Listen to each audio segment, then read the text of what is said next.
A quinta-feira aqui em Brasília foi de tensão política depois das revelações dos ônus da JBS com o suposto aval do presidente Michel Temer para comprar o silêncio do ex-deputado Eduardo Cunha. O ministro do Supremo Tribunal Federal, Edson Fachin, abriu investigação contra Temer.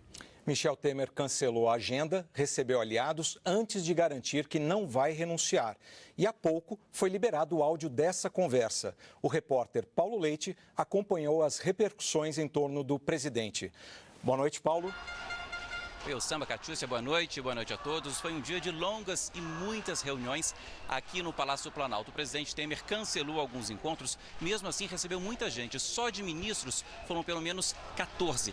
Você vê que nesse momento aqui no Palácio Planalto há muitos seguranças e também muitos militares. É que há um protesto bem aqui na frente, são 1.500 pessoas, segundo a Polícia Militar aqui do Distrito Federal. É que gravações sugerem que o presidente Temer tenha dado aval ao empresário Joesley Batista para que ele tentasse comprar o silêncio do ex-deputado Eduardo Cunha, que está preso hoje. O presidente Temer nega as acusações e fez um pronunciamento aqui mesmo hoje no Palácio Planalto, negando isso. Há pouco, o ministro Edson Fachin, do Supremo Tribunal Federal, liberou o áudio dessas conversas entre Joesley Batista e o presidente Temer. E você vai ver alguns trechos desses áudios ainda nessa edição. Antes, você vai ver que o ministro Edson Fachin, o mesmo ministro Edson Fachin do Supremo Tribunal Federal, autorizou a abertura de um inquérito para investigar o presidente Temer.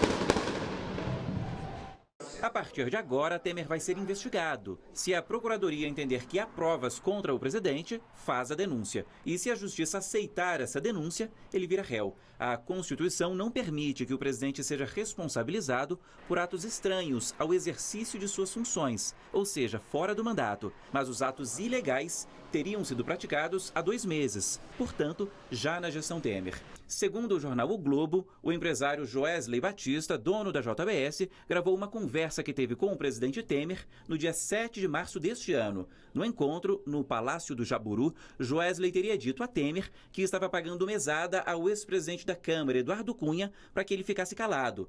Nessa hora, ainda segundo o jornal, o presidente disse o seguinte: tem que manter isso, viu? Na mesma conversa, o empresário teria pedido ajuda ao presidente para destravar uma disputa com a Petrobras. A estatal compra gás natural da Bolívia e revende ao grupo de Joesley a um preço que ele considerava absurdo. Nessa hora, Temer teria indicado o deputado Rodrigo Rocha Loures para ajudar no pedido. Aliado do presidente, ele foi filmado pela Polícia Federal recebendo uma mala com R$500 mil de um funcionário da JBS. Seria parte da propina. As imagens mostram a mala com dinheiro e Loures saindo com ela de um restaurante. O deputado foi afastado da Câmara por determinação do Supremo Tribunal Federal. O presidente Temer e o deputado negam as acusações. Aqui no Palácio do Planalto, o presidente Temer cancelou quase toda a agenda e pediu ao Supremo Tribunal Federal a íntegra das gravações feitas pelo empresário Joesley Batista. Depois, fez um pronunciamento de 4 minutos. O presidente disse que o governo dele vive hoje o pior e o melhor momento. Os indicadores de queda da inflação, os números de retorno ao crescimento da economia e os dados de geração de empregos criaram esperança de dias melhores. O otimismo retornava e as reformas avançavam no Congresso Nacional. Ontem, contudo, a revelação de conversa gravada clandestinamente trouxe de volta o fantasma de crise política de proporção ainda não dimensionada. Portanto, todo um imenso esforço de retirar o país de sua maior recessão pode se tornar inútil. E nós não podemos jogar no lixo da história tanto trabalho feito em prol do país.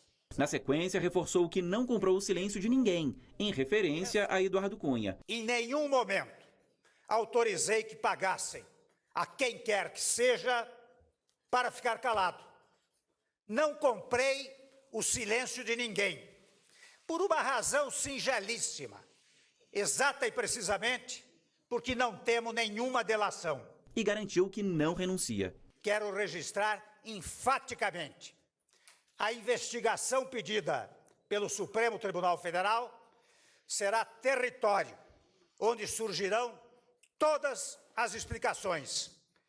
E no Supremo demonstrarei não ter nenhum envolvimento com esses fatos. Não renunciarei. Repito, não renunciarei.